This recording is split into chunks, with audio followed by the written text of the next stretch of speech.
Welcome to People, Process, Then HR Tech, a video series where we talk about how to put people first, then the process, and find technology that wraps it all together. I'm Sid Kaitan, Product Marketing here at Beekeeper. And I'm Emily. I'm with Partnerships at Beekeeper. We both represent a frontline employee app that helps HR teams in hospitality, manufacturing, construction, retail, and many more engage and retain their frontline teams. Today, we are joined by Ryan Englin. Ryan, thanks so much for joining us. Thanks for having me. I'm looking forward to today's conversation. There's a lot you're doing, so I don't want to try to introduce you because there's a lot of hats it seems like you wear. Can you do us that favor? Yeah, absolutely. So my name is Ryan Englin. I'm the CEO and founder of Core Matters. We're a consulting and training company that helps employers become the employer of choice so that they can scale with confidence. I'm also the best-selling author of Hire Better People Faster, a book that I wrote specifically for owners in the trades that are struggling with the labor crisis. And I also run a podcast called Titans of the Trades, where we bring hope and inspiration back to people who are running companies that are in the trades. And I think you were telling us you're almost at the 100th episode. Can you just tell us a few of the learnings and the journey, really, 100 episodes? It's not easy. Yeah, I think the big theme that I found is that you have to stop getting so worried about the little things. And I think for anybody that's struggling with that idea of, I just need the right people to do the right things, don't get so obsessed with the perfect details. Because that's, when you remove the creativity from people and you don't let them make the decisions that they know how to make, that's when your business gets stuck. That's probably then the biggest thing that I've learned over the last 100 episodes. I wanted to thread that into the state of hiring and retention in small businesses, because that is the market that you specifically work in, and was interested to hear a little bit more about that. We support a lot of small businesses that are also at that stage of growing. So I'd love to hear more about how you help those businesses along the way and some of those key takeaways. Absolutely. Well, before I started my business in 2011, I spent just over 10 years in corporate America. And I learned in my time in corporate America, the reason organizations are able to get so large is because they put processes to everything. Everything has a checklist. Everything has someone looking at it, double checking it. And we often don't do that in small businesses. And what I found when I started my company was one of the things I was really good at was taking these incredibly complex enterprise type processes and simplifying them for the small business owner. And that has been a big thing that we do with our clients is we introduce them to partners like Beekeeper. And some of the partners that I met at your summit that you have, and they would tell me, they're like, we only work with the enterprise. I was like, well, let's see if we can't find a way to bring it to the sub 500 employee company. And some of the partners that you brought into the summit, we're working with now, and we're introducing them to our clients as well, including Beekeeper, because there's a huge opportunity to take some of these great systems that enterprises value, introduce them to the small business market and say, let me show you how to use this as a small business owner or as a small business team. And then you get this enterprise level quality, support, value, but for the small business. And so that's what I love about some of our partnerships. And what I really love about Beekeeper, what you guys are doing, you couldn't do it if you were just serving the small business community. You have to serve the enterprise because that's where all the learning happens, right? That's where all the development happens and all the cool stuff. And we're able to say, hey, you can have the things that Apple and Google and all these other companies have, but in your 30 employee company. You just have to introduce the right technology and have the right people help you with it. I'm also curious how you got here. Like, what motivated you to really want to support small businesses and also those that are in the trades? Yeah. I grew up in a blue collar family. Some of my fondest memories of my dad are down at the shop, driving the forklift or helping him reorganize equipment or just sitting there smelling the grease on the weekends. When I walked into the shop, I was just in Virginia and they walked me into their sheet metal shop. And as soon as I walked in, all the hydraulic oils and the smells of the machinery, like it just brought me back to being a kid. But I remember watching my dad. Those trigger memories, right? It was crazy. Yeah. Yeah. As I walked in and I was like, I felt like I was 6 again. It was so weird. But I watched my dad do that. And I watched him as an entrepreneur in the trades. I watched him struggle. And I watched him deal with the challenges of people. And I watched him deal with the challenges of growth. And as I grew up, and I started learning more and I started understanding the dynamics of business, my belief system was he wasn't good at selling or retaining customers or growing the business. And if he just had more clients coming in, if he just had more revenue coming in, if he just focused on his profitability, he'd be able to fix the problems. And what I found after I started my company to support people like that, the customer acquisition wasn't the problem. It was the employee acquisition. They could not attract, hire, and retain great people. And more importantly, people they can trust. So when I look back at my dad's business, I realized that that was a lot of his challenge too, was finding people that could take care of his baby the way he thought that his baby deserved to be taken care of. Right? I got a little girl at home. People tell me all the time, they're like, when she gets older, nobody will be good enough for her. But I think as entrepreneurs, we deal with that all the time. Nobody's good enough to take care of our baby that we developed. And so about 10 years ago, I had a bunch of contractors that said, hey, I don't need more business. I need better people. And that's when I set out on this journey to help them solve that problem. I love that. I think it is kind of what we're here for this series, right? The people, the process, and then the HR tech. That really to have a people first and people centric organization is what helps not only the customer's experience thrive, it's being based on that employee experience that they have. So when we're talking about building people first processes at organizations, I think there was something you call, and one of my favorite phrases too, and I probably use it too much with my daughter, is I'm not going to go fishing for you. I'm going to teach you how to fish. Could you elaborate a little bit more on what that means, how that actually evolves into an HR process, into an operations process, and some tips and tricks that people would be able to take into their own business and implement? Yeah, absolutely. So with the contractors we work with, they're usually good at one thing, building really cool things, or fixing really cool things. That's what they're good at. That's what they know. However, they are in a service business. And in a service business, your people are your product. That's what you're selling is time and expertise. And so the more you can build up your people, the more effective your business will be.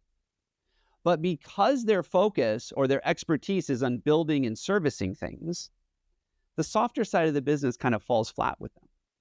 So what historically they've done in the trades is they've worked with staffing agencies. They've worked with recruiters who go out and sell your company for you. They sell the opportunity, they sell the position, they sell the company. But then what happens, and this is why most people don't like recruiters, it's not the recruiter's fault. The recruiters get someone really excited about joining your team. They sell them on it. They're like, this is great. So that new employee quits their job, comes over here, and then looks around and goes, what the heck did I get into? This is a mess. And so by the idea of teaching people to fish, not only are you now responsible for the one that's promoting, marketing, recruiting your company, but you're also now responsible for delivering it and making sure that you walk the walk too. So it's not just this great marketing, horrible execution. You have to do both. And in learning to fish, you have to do both. Not only do you have to understand the fish, not only do you have to understand the bait, the location, all of that, there's the technique to getting the fish in. There's the technique in how you take care of that rest of that process. And you have to learn both if you want to eat at the end of the day, right?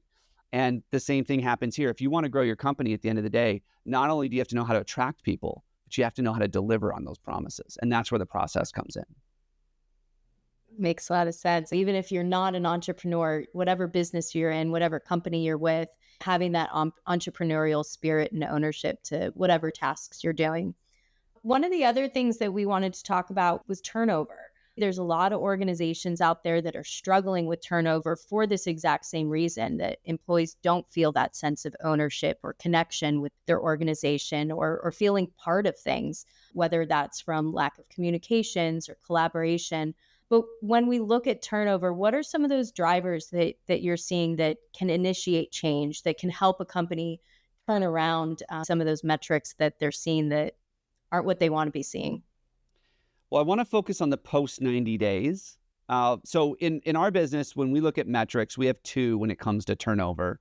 The first one is the first 90 days. If someone turns in the first 90 days, you have a hiring problem. That's it. It's a hiring issue. You need to look at your hiring process, your interviewing process. What did you miss? What did you not set the proper expectations with? That's what that is.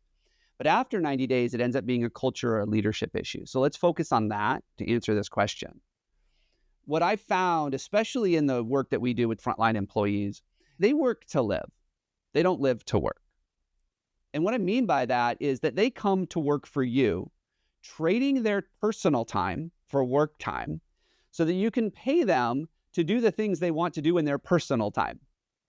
In other words, if we completely ignore their personal time and we do not develop any kind of processes or ways for them to feel like work time and personal time interact, they're going to leave you for someone else.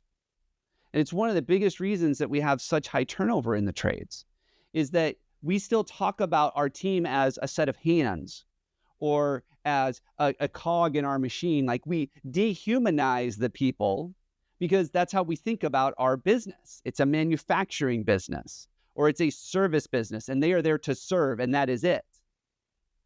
But when we dig down into it, we find that people give up three things when they leave their home.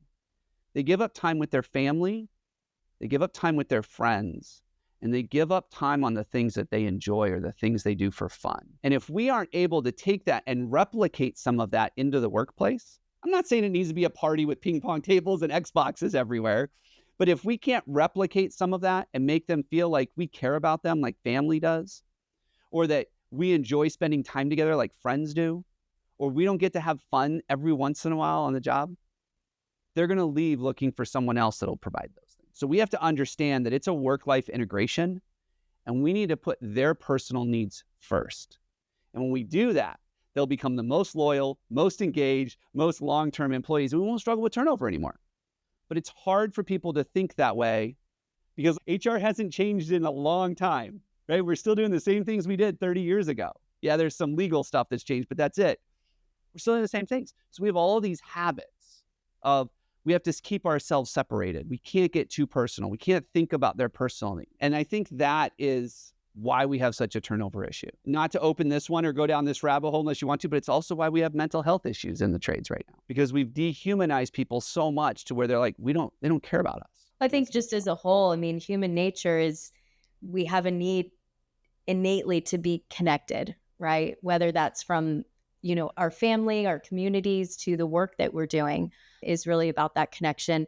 It's a good segue into one of the other topics we wanted to cover is being an employer of choice in today's world and what are businesses doing to develop that internally as a culture, whether that's do you think that means that when you're an employer of choice, that your employees feel more connected, more like a family, more invested into the goals of the company? They're definitely more invested. When you're an employer of choice and you've built the right team, which is how you become an employer of choice, is when you have that right team, they'll go to the ends of the earth to protect the company, to take care of the company, to take care of the customer, to do what needs to happen in order for your company to succeed. But too often, what I think we do when we use that word employer of choice is we think to ourselves, who else is an employer of choice? Apple's an employer of choice. We should just do what Apple's doing. Except Apple's not in the trades or Apple's not in your industry. Well, Google's an employer of choice, but Google is not in your industry. The type of people that are going to be drawn to an employer of choice in your industry are different than Google or Apple.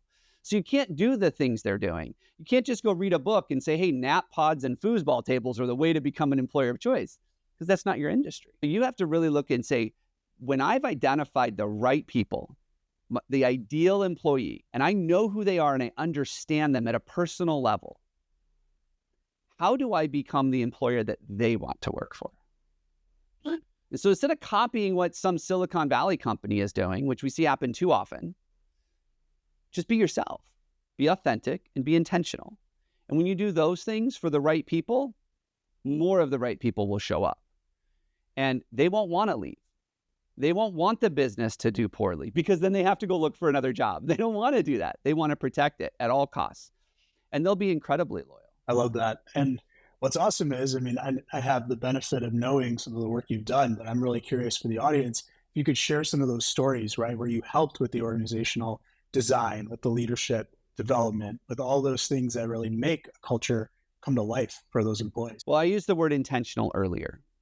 And I think that's a big thing that people need to hear, because too often people put together what I call their employer brand, the way they behave, where they're going, and why they do what they do, right? A lot of times we call that values, vision, and purpose, right? That's the employer brand. People put that together and they send it to the marketing team and they create these really elaborate banners and these posters and they put them on business cards and on the website and they do all this stuff.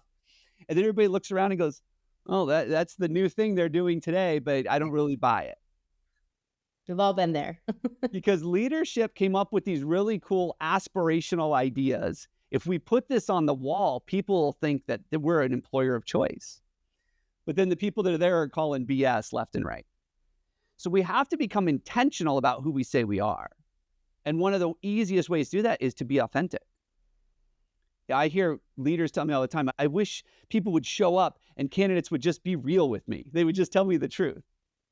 And my rebuttal to that is, and candidates show up just wishing you would be real with them and just tell them the truth. And so we have this issue here where people aren't being authentic, people aren't being intentional. And so what that does is that keeps us from really having that culture, that employer brand that we want. And when you start thinking about the needs of the people, you're going to hear this from me over and over and over again. When you think about your people and you think about what they want and what their needs are, and you put them first, a lot of this other stuff takes care of itself. It's a lot easier when you do that.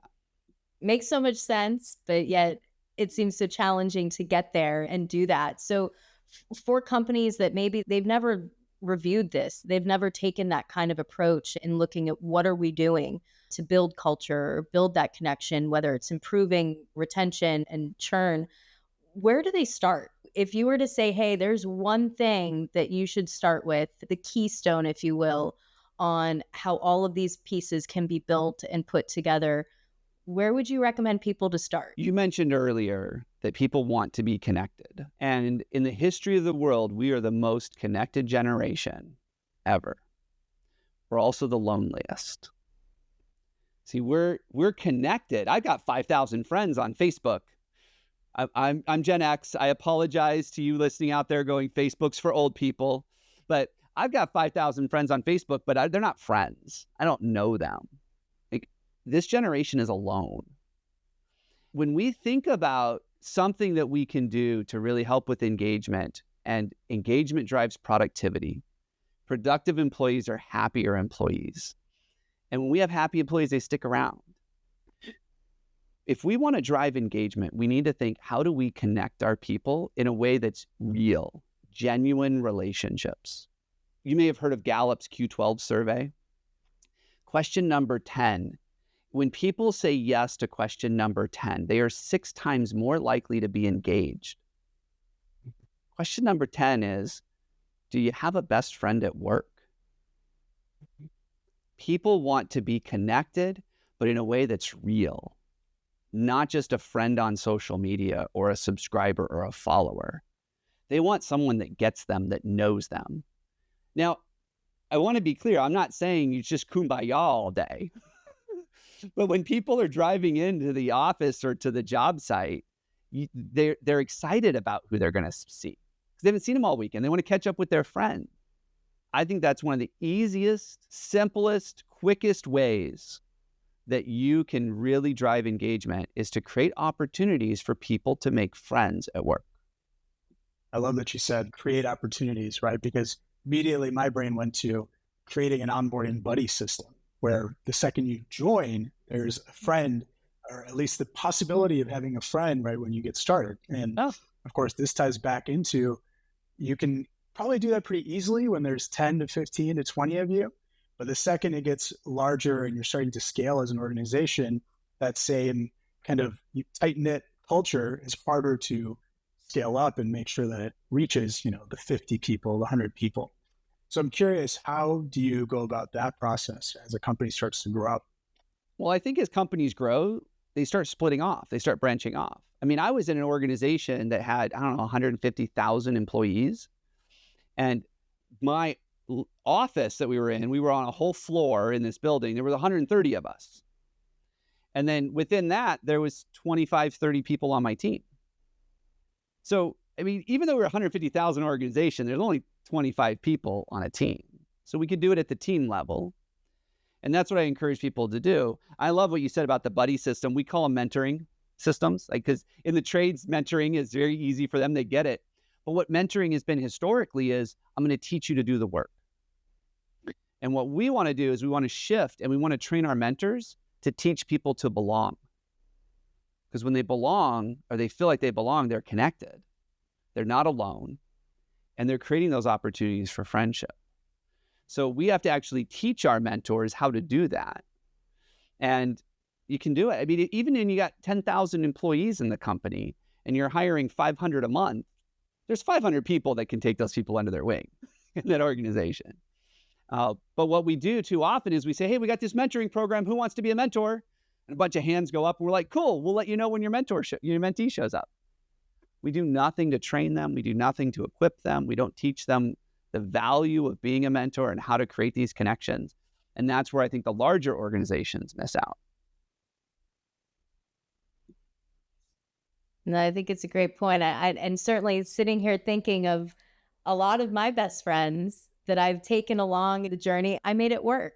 You know, that when you can find those friendships that are beyond just the office, beyond just the workplace, and bring meaning to your life outside of work, I think brings it full circle too.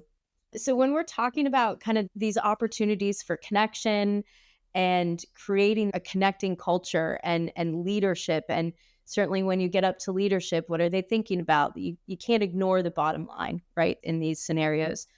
So when a company says their people are the most important asset to them, what are the things that separate the ones who truly think that and those who say it, but those who are really living it and what they're doing and living that as value, having that as a core of their company, whether it's their values or their motto or their mission? Because a lot of people talk the talk, but then you have to walk the walk, right? Yeah. So what does that walk look like, especially in the trades? You know, is it the mentor systems? Like, what are those mechanisms of success that people can look to see, is it working right? Have I done the right things? And I think it goes back to what I said earlier, is that too often we see leaders wanting to imitate something that someone else is doing, but they don't understand the back end of it, right? It's not right for their industry or even their job, the market that they're in. It's one thing to put the words out there and to say these things. It's another, like you said, to walk the walk. One of the things I think is most important, and this goes for anybody that is new to your team or new to a role, we need to look at them and say, hey, how do we help them belong? How do we help them feel like this is right for them? People need to know how to join your team more than they need to know how to do the work. Everybody here, anybody listening will be like, well, I trained them how to use our system. I trained them how to do it our way. You're going to train them. But you know what you don't do? You don't train them how to belong, who to talk to, how to be a part of the groups that are out there. We've seen this happen many times where people come in and they don't enter a clique just right away. And so they feel alone. And then by the end of the first week, they're regretting their decision. And by then, you've already lost them. Like, people quit twice. They quit first in their heart, and then they quit when they tell you. During an exit interview, we found out this one gal, she grounded out for 6 months before she left. She quit because on the first day, this is what she told us, the thing that just tipped her over the edge. On the first day, no one gave her a tour of the office. She didn't know where the supply closet was. She didn't know where the restrooms were. She didn't know where to put her lunch for the day. She had to walk around aimlessly figuring it out. She felt alone. She didn't feel like she belonged there. We had a company, they lost their controller. And during the exit interview, we said, why? And she goes, because he never said thank you. And when I confronted him about it, he was like, I shouldn't have to thank her. I'm paying her. I'm like, that thank you goes way further than any salary you're ever going to pay her. So when it comes to walking that walk or being intentional about the culture, I think what we need to do is understand that they are not here for me as the leader or the employer. They are not here because they want what I have. They're here because they want me to help them with what they have and what they want. And so if I can take 5 minutes out of my day for the first couple of weeks, or heck, what we tell people to do is take an hour a day for the first 2 weeks and build that relationship and find out what's important to them and help them with their personal goals, you'll go so much further. Matthew Kelly wrote a book called Dream Manager. Are you guys familiar with that? I'm not. Great book.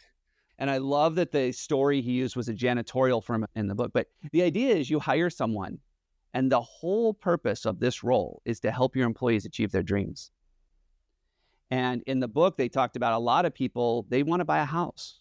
They want to get out of debt. They want to pay off that medical bills. They want to be able to save to put their kids in college. They want to be able to do these things. And as employers, if we sat down for half a second and said, what personal goals do you have and how can I help you achieve them? That's when you start walking that walk and creating that culture where people are engaged and want to be there long term. And then your authenticity is believable, right? It's not just the poster, oh, we're doing everything right. It's something that actually, shifts, I think, I've seen a lot of, I've got friends in a lot of trade industries. Actually, my husband's in the railroad, my brother's a welder. And I think there's a totally different culture too when you look at, corporate companies or those of us who work on a computer all day long. You're boots on the ground, you're in lots of different situations together. Your safety depends on the trust of those that you have around you. I mean, it's a lot of different environments that as a computer worker, I've been in the field before. I've been a frontline worker, but many years ago, more in the restaurant world. What are some of the roles that leadership training and management enablement play in scaling businesses? So let's say we've got a great mentor program. Maybe churn isn't a problem. We're not losing people. Everyone's happy. But how do we grow as a business? Once we've got the right stuff growing, how do we continue it growing? What are some of those processes or things that you see that businesses are doing to help scale? I think one of the biggest challenges that businesses have, and I'm sure this happens at all levels. We don't work in the enterprise space, but I'm sure it happens to them, is this chicken or the egg. It's like, do I hire more people when I don't have the business so that I can support getting new business? Or do I go get new business and then hope I can find the people? And it's like, how do I balance that? And I'm sure at all levels they deal with it. All of our companies that we work with deal with it.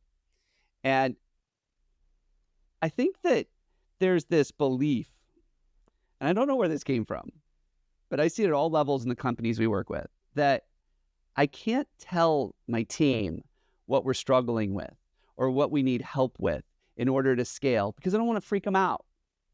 So I'd rather just keep it to myself and then they learn when the good or bad happens. And so I believe that if you want to scale, embrace all levels of the organization. Even your frontline entry-level people have ideas to help you scale because they're doing it. They're in the trenches and they see things that you never see. But often I think we look at them and we say, oh, they're just entry-level people. Their opinion doesn't matter. Like they don't really understand. And what happens when we have that mindset, that perpetuates through our culture and the way we treat people and the way we talk to people, and they get it. And so they're not bought into helping you scale. They're like, hey, I want to do just enough to get my paycheck and go home at the end of the day. And that is not going to help you scale ever. So from my perspective, it's really about embracing your people and getting everybody rowing in the same direction, understanding what your company goals are and what you want to scale, and listening to them. When they provide you feedback, say, this is going to be a problem. That, I think, is going to be more valuable than any kind of marketing campaign or anything else that you can do. Sam Walton has this, the founder of Walmart, has this quote about how he purposely goes to the front line instead of executives and other management, because a lot of times those people have their own agendas, whereas someone on the front line is doing the work, like you said, in the trenches, and really just has an honest opinion they actually want to share. And so I was thinking about other people that are tuning in. They are probably nodding their heads and thinking, yes, we need to do more of this stuff. However, what often happens is if you're an HR leader, it's like, how do I go get buy-in from my CEO, my leadership to go invest in these types of opportunities? So I'm sure you have some thoughts on this. I'm curious, how do you help your clients and in general, HR teams really advocate for new solutions? Well, it's a challenge at all levels of the organization. And it's one of the reasons we set a cap. We only work with companies up to 500 employees. So it's a lot easier to get to the decision makers. But we still struggle with it. And I think the thing is, when we look at what the leaders are looking at, the executives are looking at, it has to pencil. And if the numbers don't add up, they're not going to do it. And I think what happens is, especially when you get into larger organizations, we become so siloed that we only understand the impact it has on us. It's harder to see the impact at a global level. And so I think as HR leaders, it would really benefit you to start thinking outside of the HR space, outside of the things that you have direct influence over, and start thinking, what's the real impact here? I read something about the fact that when you create this amazing employee experience by teaching empathy to your leaders. So I just did a whole big long workshop on empathy training for service leaders. When you invest in empathy training or some of the soft skills, not only does that make them a more effective leader or a leader that someone wants to follow, but it also impacts customer satisfaction. And when you impact customer satisfaction in a positive way, that leads to better reviews.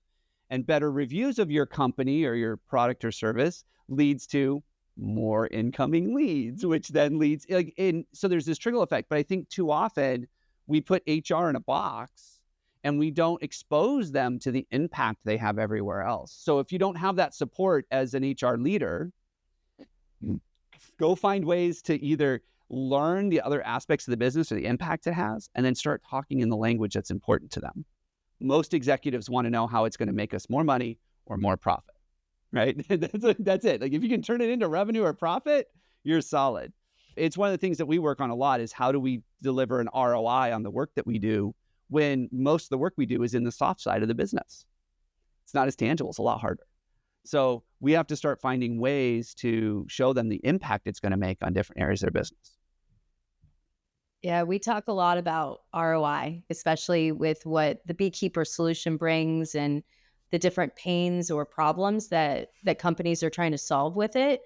And that's also something we recommend is go talk to your front line, do surveys. What type of tools do your employees need? What type of tools do you think you're providing that aren't working well or aren't doing what you purchased them to do, right? Yeah. But yeah, it's just ironic because they know they could probably point out better than maybe the CIO or the CTOs, like the things that go wrong, the things that take up the most amount of time, the things that are so painful that people avoid doing them until they have to do them at the very last minute.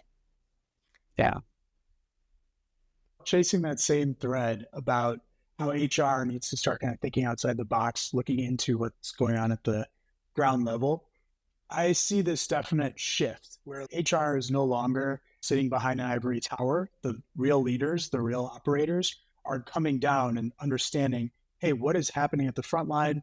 Can I even infuse my insights? Like Emily was talking about how she's worked in the front line. Same here. I think a lot of us might have had these initial jobs, and it's like important to at least think from that mindset. So I'm definitely seeing this shift. And some people call it people operations now.